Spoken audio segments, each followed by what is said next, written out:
Check, test.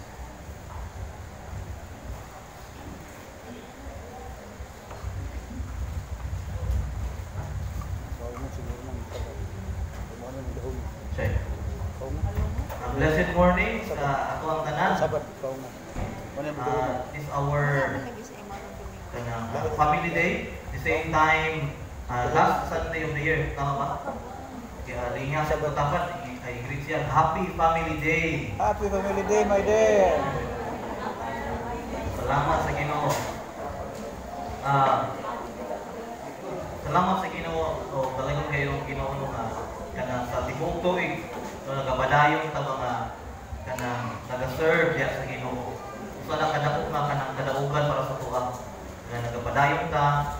Hapit na po mo amot ang 2025. And kita kanang nagabadayon gihapon sa pag-serve sa Ginoo. Ug sa nakadako nga kanang ato pasalamatan sa Ginoo kay daghan baya kon mga Christians niya. Kanang wala pa natapos ang 2024 pero naundang na sa pag-serve sa Ginoo ba. Nung una nga dako gyud ang mapanalangin niya kita kanang mapinadayunon, no, naga-persevere ta ba sa pag-serve sa Ginoo despite sa mga challenges sa Ginoo.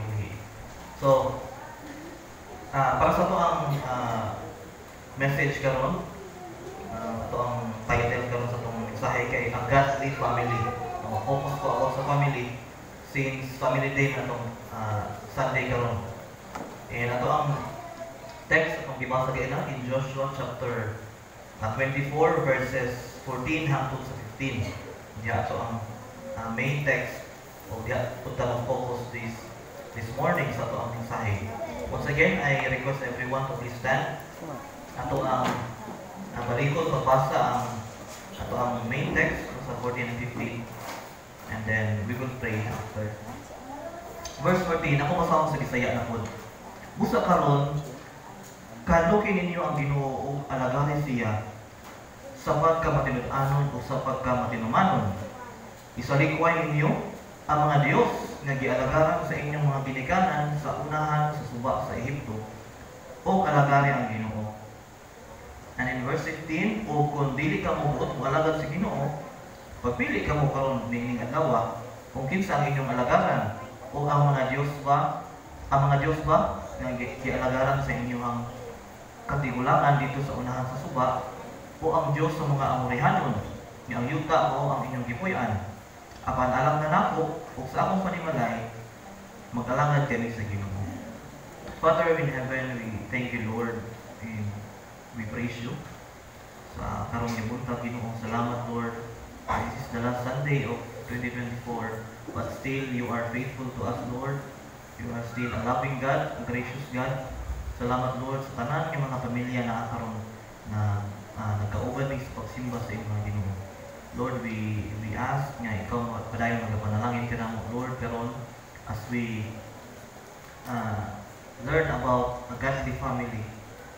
Lord, give us heavenly wisdom samtang kanang malandong mismong pulong karon ang i-learn ang life ni Joshua o ang iyang pamilya Ginoo mo sa imong design sa usa ka godly family. Father, ang kita sa imong tanan, in Jesus' mighty name we pray. Amen. Palayaw sa paglingkod. So, we all know nga ang family kay siya ang sige term pinaka kuan sa namin kanang unit sa society. Smallest unit, a basic unit. Mga bright today, the basic unit of our society. O diha ang foundation ba sa usa ka naso, diha gyud magsugod sa pamilya. Munang importante kaayo sa usa ka naso o sa usa ka community nga kanang plastado ang pamilya. Okay. Isa sa biblical nga kanang atong basihan bitaw. Sa sukat pa sa una, mugi na una nga kanang plastado sa Ginoo sa family. Muna nga sa ato ang text karon no. Maghahatag og gamay nga background about sa ato ang gibasa nga text sa Joshua. Kaning chapter 24, mo ang last chapter sa Joshua atong mabantayan. O gani nga time, si Joshua kay kulang na gyud siya kaayo. So hapit na siya mamatay according sa scripture. Hapit na siya kuha sa Ginoo. O karon ang gibuhat niya, gitapok niya ang tanan nga mga Israelites. Ang giingon diri sa verse 1, tanan nga mga kadagkuan, mga pangulo, mga judges, mga maghukom, o ang mga tanan nga tinungyan sa Israel, iyang gitapok tanan o ilahang di-review ang tanan nga gibuhat sa Ginoo. Kung giunsa sila pag-deliver sa Ginoo from Egypt, tanan nga mga panalangin nga gibuhat sa Ginoo sa Israel, ilahang gi-review. Kay ani nga time, mahimo na nga kanang kampante na ilahang pagpamuyo ba? No, nakasulod naman sila sa promised land. Kay ang una nga di ba, ang una nga kanang gipromisan kay si Moses man, di ba? Ang ilahang generation. Pero ato nga generation kay nag-fail tungod sa kanang ang ilahang pinaka nahimong mamalik kay nag-serve sila sa false god, di ba? Naghimo sila og kanang golden calf. May pinaka usa sa mga gihimo nila nga wala pinalipay ang Ginoo. Karon wala sila nakasulod sa katong generation sa promised land. But naay ni raise nga new leader kay si Joshua. Mo'y nahimo nga nakapanunod sa katong promise ni Lord sa mga Israelites nga makasulod sila padung sila sa promised land. Karon naay mga families nga naimpluwensyahan sa mga foreign nation and nagkahimo sila og mga Diyos, mga false god. Muna nga si Joshua gusto niya nga ang next nga generation dili maparehas sa previous nga generation nga na itong giunhan nila nakauna sa ilahan Joshua. Gusto niya ba nga mag-leave siya og legacy nga ako mabiya ko din sa nakalimutan nga akong family wala gyud dibiya isad ka isa sa pagpangalagad sa Ginoo. Muna iyang gibilin, kung gusto ibilin nga legacy mo, nagitapok niya ang tanan na Israelites, pairumduman nila nga ani ang Ginoo. O ang ngayon din siya na simbahon o kalagaran hangtod sa katapusan sa kong kinabuhi. Kaya mo po lang buhaton sa next niya mga generation. Muna iyang gusto ibilin nga legacy. So karon maghatag po o tulog ka mga butang ato makita ng kamatuoran usa ang kanang blueprint ba, usa ang design sa usa ka kanang godly family according sa gisulti ni Joshua diri. So first point nato is reverence for God. Ato makita diri ang usa ka godly family na reverence for God.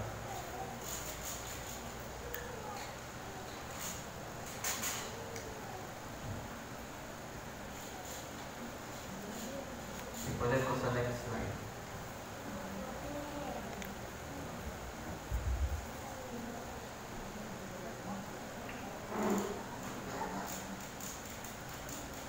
Okay. Number 1 point, reverence for God. In Joshua, chapter 24, verse 14, no, sa first part, si Joshua, now therefore, pag human yan, ibasa itong mga blessing ni God sa Israelites, siya? Now therefore, fear the Lord. We all know nga ang kaning word na fear, hindi man yun fear niya ng handog ka ng kanang handog ka wakwak. No, dili yung nga fear, di ba? Ang fear diri, nag-imply siya og kanang deep respect and awe sa atong Ginoo.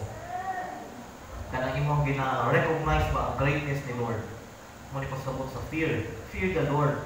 Now therefore, fear the Lord. Imong gi-recognize ang greatness and holiness sa atong Ginoo. So, dili nimo ni ma-apply sa mong kinabuhi. Dili mo ma-apply ba ang pag-respect, ang pag-recognize sa Ginoo if dili nimo ma-acknowledge or maila kung kinsa kung sa iyang kinaiya. Mo nang gina-review nila kay ang katong generation ni Joshua wala na kay sila apas atong mga ipangbuhat ng mga milagro sa Ginoo sa time ni Moses. Mo nang gi-review nila ba mo sila tanong sa lida. So daghan imagine niyo si Joshua nagtindog diya sa kanang podium ba. Tapos daghan kayo mga Israelites pangsulti niya tanan ni mga blessings sa Ginoo sa Israel. So ang usa dai ka godly nga family naga-recognize that God is our creator. Okay, i-review ni Joshua mo niya atong Ginoo. God is our sustainer. So, sa paglabang nila sa katong Red Sea, hangtod sa wilderness, wala sila gipasagdan sa Ginoo. And God is our ultimate judge. So, i-judge yun niya katong mga nag-serve sa mga false God o nag-serve sa iyaha. Isang uglabing siya na God, just po siya nga God. Muna nga, ang sa kagaling nga family, nag-recognize sa greatness and ang pagka-holiness sa Ginoo. And ang pag-live in fear or in reverence sa Ginoo, mo-align din sa imong kanang character, sa imong values na ilan imong Ginoo, ilan ang Ginoo. Kunya mo align siya sa imong character, sa imong values, sa imong actions. Muna nga, ang design, gusto ni Joshua nga design siyang family. Itong sa verse 15 o sa verse 14 I gusto niya napanggalon kung tanan ng mga gods. Biyain ito ang tanan ng gods nga mga false gods o iserve niyo ang tinuod nga Dios. No, ang pag-ila sa Ginoo dili lang basta nga nag-recognize sa imong una God is the true God, but mo reflect na sa imong actions. Muna nga, naghamon yung mga Israelites, nag-serve sila kang God, and at the same time, nag-serve sila sa mga false gods. Labi na katong mga Israelites nga nakabana or nakaasapa o mga foreigner, ilahag niya, in order nga malipay ang ilang partners, mo-serve po sila sa katong foreign God, nga gidala sa ilang foreign wife or foreign husband na nag-compromise na sila ba? Ang nahitabo, ilang family, ang nahitabo nga na resulta na ang family mo ma-divide na asa imong gituuhan. Kay sa time na Joshua, dapat naadyo kay serve ni God. It's either ang false God or ang God sa Israel.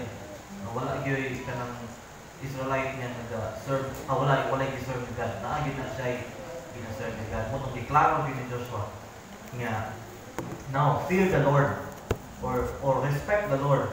Know Him. Know His good deeds nga gibuhat sa mga Israelites kani adto o sa past generations. So, ang pag-revere sa Ginoo makahatag og kanang spiritual atmosphere ba sa sulod sa panimalay.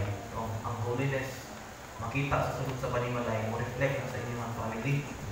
And mo kanibig ang pagrespeto sa Ginoo, mo reflect na siya how we treat our family members. Ang design gyud sa labi na sa kanang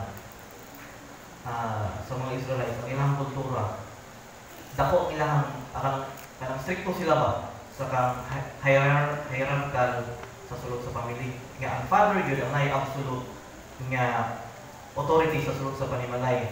Ngano may una naman tungod kay gina-practice ni Lord nga sa imong earthly father na dapat imong submission pagtan-aw sa iyang authority. At the same time sa atong spiritual father or heavenly father ingana po same po atong treatment sa iyaha. Nung sa lupa pa dapat gina-practice na ato ang pag-submit sa higher sa ato ang authority.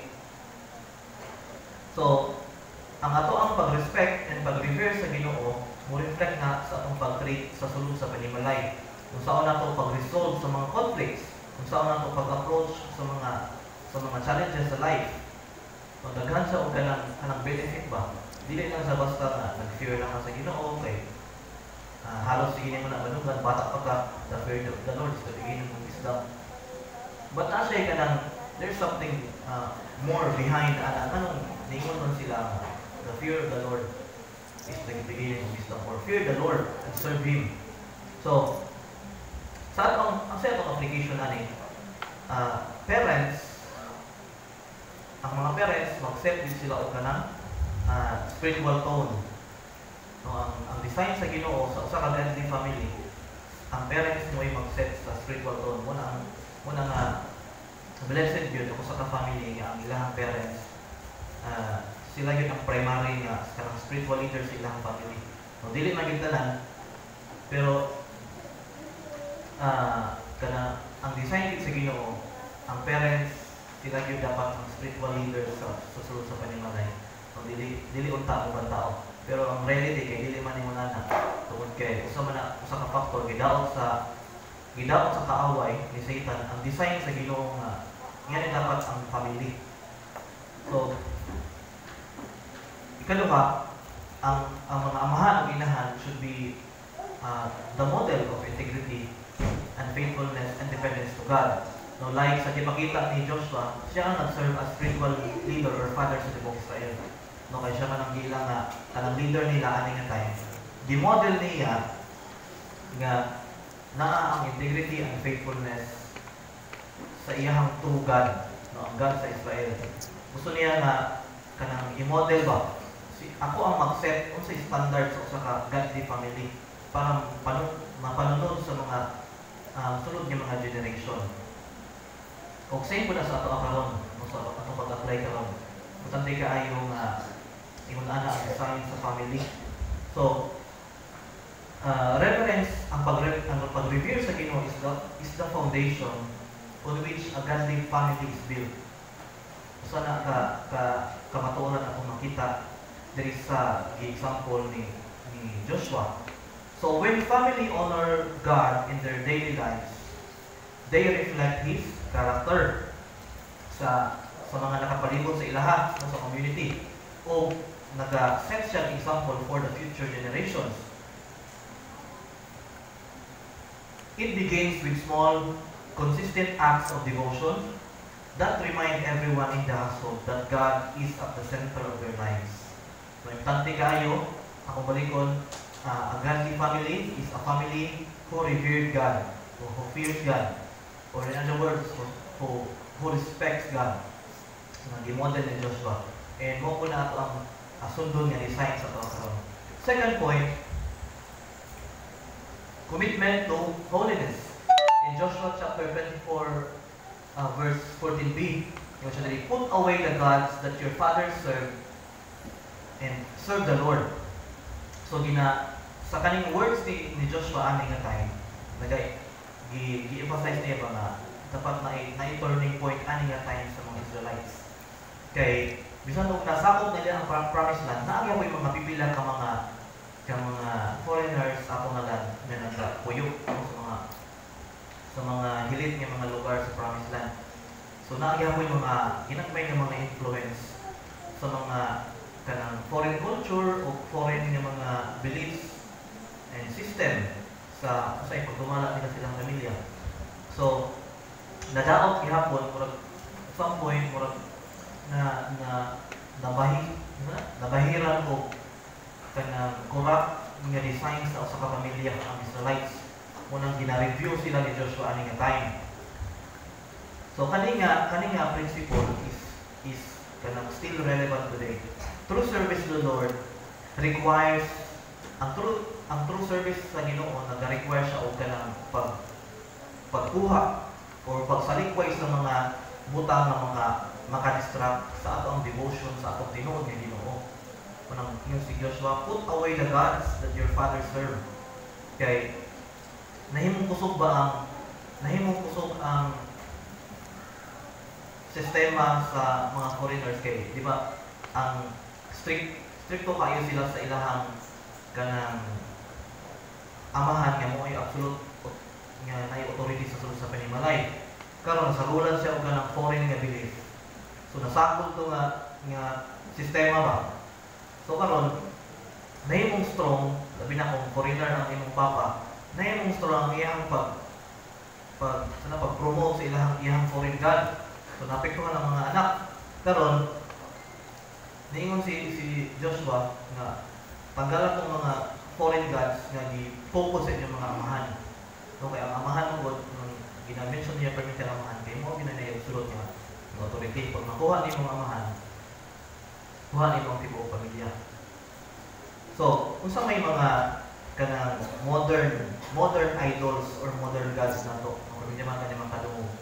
Akong balikon, una, materialism, no, prioritizing possessions or success. Ganyan mo siya matawag niya materialism, ang tanang success.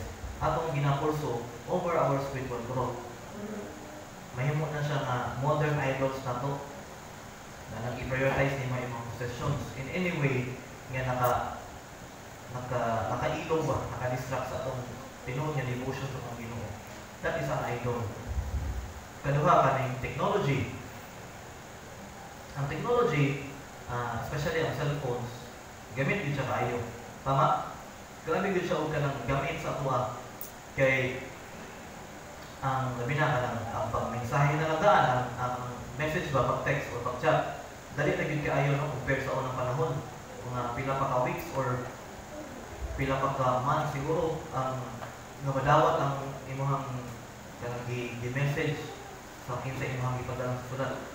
Pero karon grabe na yun kayo ka kanang gamit ang kaning technology. At the same time, gamiton po din sa kaaway para maka-distract or maka-dilute sa atong true devotion sa Ginoo. Atong ginaalaw ang mga kanang gadgets o social media or kanang mga entertainment to dominate time and attention. Nga maka-replace na siya ba sa meaningful time with our God and also our meaningful time with our family. Diba? Kanang kuan ako sa ako guilty ko ana mga ano ba sa cellphone no. Labi na sa atong COVID time, kanang okay ka na mo kaon ba? Naginamuhat ako. Tanaw ka ng mga mukbang, balag balay lang yung sudan. Ganahan ka na balay. Tanaw mo lang kung gamit lang ikaw, ganahan mo kang kaon. Hangtod nga nahimo na yung habit ba sa kung saan na yung panahon. Nga nawalan ng meaningful time sa family, hindi na kayang istoryahan na iba. Kaya yung cellphone na lang. Naman siya dakong advantage, pero pwede po siya magamit sa ato ang disadvantage. Especially sa ato ang relationship sa atong God o sa ato ang family. Atong careers and ambition, pwede po siya mahimong mga modern idols. Ang kaling career, ambition, or atong mga work is God-given man siya. No? Atong mo lang ginapray bilang sa itong prayer request. But, pursuing success at the expense of your family and your devotion to God, mahimo na siya imong modern idol. Di na ka maka-appeal ka ayo sa mga activities, di na ka makatumik sa mga kanang ministry sa church, kay murag na ba? Mas na-prioritize na imong work. Tinod mo na siya, reality mo yun na, labi na mo ka ng bago pa ka nga trabahante. Pero, may ka, sumsum may sa trabaho. Pero, atong hinumduman nga, dapat balance yun, no? Ato i-maintain ang pagbalanse sa ato ang kanang pagpatrabaho, sa ato ang pagpangalanan sa Ginoo. Kay, importante man ang pagtrabaho atong career, importante man yun na. Pero, mas importante yun ato ang devotion sa Ginoo. Kay mao man ay kanang mulungtad sa kanturan. Kay if mamatay ka, mawala ka ng trabaho. Naman dahil muli sa imuha. Pero kung imuha devotion sa Ginoo, mawala. Dahil mapulihan na sa imuha devotion sa imuha career. Grabe na passionate kayo sa imuha ambitions. Nawala na imuha kanang passion para sa Ginoo. Yung first love sa Ginoo, nawala na. So, delikado ka ayo kung mahimo siya nga ambition. Mahimo siya nga kanang idol, modern idol nimo. So, naga-promote ani si Joshua o kanang purity in service, holiness. Kanang tanggalon ang sa mga tanggalon ang tanang yung mga impurities in your life, mga idols nga gusto ni Joshua ang generation nga masunod sa iya. Mahimo pure nga ang ilang heart and mind nakaset sa true God o nakafocus sa true God. Purity in service means being set apart for God's purposes. Kaya kung duha imong gina-serve, labi na sa sitwasyon sa family sa mga Israelites, maguba ang kanang purpose ni God para sa imong mabahin imong attention.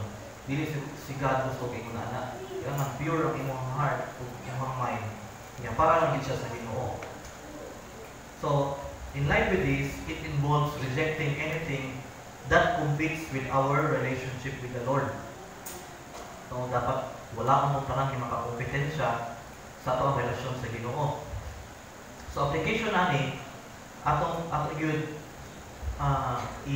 itulok sa mga next generation ang na dapat maka-discern ta ba kung sa atong priorities, no, role man sa mga parents or sa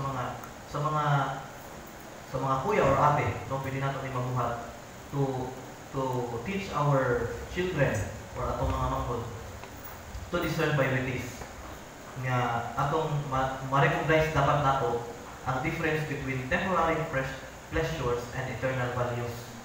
Asa man diha kanibang akong buhaton karon temporary pleasure ba ni or may eternal value ani, no, atong ang mga choices nato sa life ba atong i-balance, atong timang-tibangon ang akong pag-prioritize ani nga butang temporary pleasure ba ni or eternal value. Like sa mga nindot kayo nga kanang illustration sa Bible kanang life ni Daniel ba. Di ba si Daniel dako siya karanggo sa Babylonian, di ba? Suod kay sa hari. But lahi mo kuning kanang nakaibutang na loob ba? Labi na kung nakay-amo, nakay-boss na nasa isugo nga against sa imong faith. Di ba usay mo makakompromise ka bro? Hindi mo ni balibaran na kumamo. Yan na ba? Usay makakompromise ka ba? Labi na nang mo request imong amo, oy kuan ka na ayos sa pagsimba, mag-overtime sa karon, natay trabaho na pasun. Usahay, something nga na ba? Ang nakita ko ang time murag gina-practice sa king nga o ginahinay nga i-influence si Daniel ba nga wala ang niya iyang tinuod ng Diyos, simbahon ko niya itong yan patungkol nga idol ba. Pero ang gibuhat ni Daniel bisag na siya ito nga utang na loob siguro kang Nebuchadnezzar or sagsuon sila, Nebuchadnezzar sila, but wala siya ni compromise sa iyang faith. Nitindog yun siya sa iyang tinuon niya, devotion sa iyang tinuon niya, Ginoo. Kung wala yun siya ni bow down, bisan o ka ng pakyong siya sa hari, wala yun niya baylo ang iyang faith. Bahala mag-away ka, dili yun ako ibaylo ako ang faith. Bahala amigo ta, kay mo niya ang tinuon na ako ang Ginoo, dili ko simba sa false God. So, usa sa mga biblical example po kaning kang Gideon bitaw. Si Gideon na ay ang iyang amahan ay mga idols, no, mga false gods, si Baal. Unya ang himo po ni Gideon iya po gipang bungkag tong mga tinungkod nga mga idols, mga false god nga gipangtukod sa iyang amahan nung sugo siya sa Ginoo. Ug mo ni ang nahimong turning point sa iyang family ug ang whole family sa Israel. Muna nga nang madawgon sila tungod kay naa ang ilang true devotion sa Ginoo. Imong tan-awon ang tibuok story, tibuok narrative sa Old Testament, once nga duha-duha imong kasing-kasing mapili jud ka sa imong life o kung imong i-prioritize ang Ginoo, siya lang din imong simbahon, sigurado yun ang kadaugan. Muna ang design yun nga gi-provide sa Ginoo sa usa ka godly nga family. So, ang question, kung sa may mga gods or idols or distractions nga naa sa inyong family or mga pinapractice sa inyo nga makababag sa atong pag-serve sa ato ang Ginoo or makababag na dili ta kaayo mahimong faithful sa pag-serve sa atong Ginoo. No, ato nang evaluate atong kaugalingon. And last point is serve the Lord as a family. No, verse 15. Verse 15, yung di-declare ni Joshua, but as for me, kamo, pili mo asa inyo ha, false god ba or katong mga god ba sa katong mga Ammonites or ang tinuod nga god sa Israel. But para sa ako ug sa ako ang panimalay, we will serve the Lord. Nag-set siya example, ako as inyong spiritual leader, we will serve the Lord. Kani nga declaration ni Joshua, dili na siya kanang statement of personal faith, but a public proclamation sa commitment sa ilang pamilya. Iyang gisulti gyud sa ilang ako as a kanang spiritual father, na jud ko responsibility sa ako ang household o ug ako ang siguraduhon nga ako ang family mo serve yun sa tinuod nga Ginoo. So, nag-set siya ng example ba? Tungod kay siya man ang ginalantaw sa mga tao, siya man ang leader. Ug kani nga declaration niya is rooted sa iyang experiences sa faithfulness ni God. Sa pila ka mga generation mo nang gibalik niya ba? Gibalik niya mo ang atong Ginoo, mo na ang gipaghimo. Karon sige mo, pili mo kinsa inyong alagaran. O nakapalingkod siya ba? Nakapalingkod siya sa iyang pag-declare, sa iyang resolve nga mo ni akong choice kung magkaimunan niya akong Ginoo. No, iyang nasa'y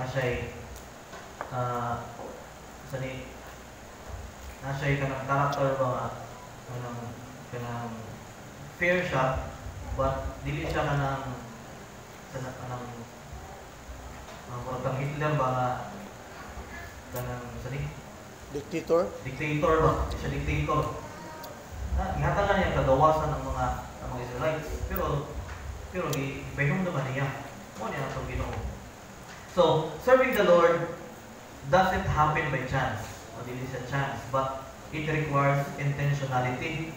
Ang ato ang everyday nga pagkinabuhi presents our choices to either draw away from our Lord or to draw closer sa ato ang Ginoo.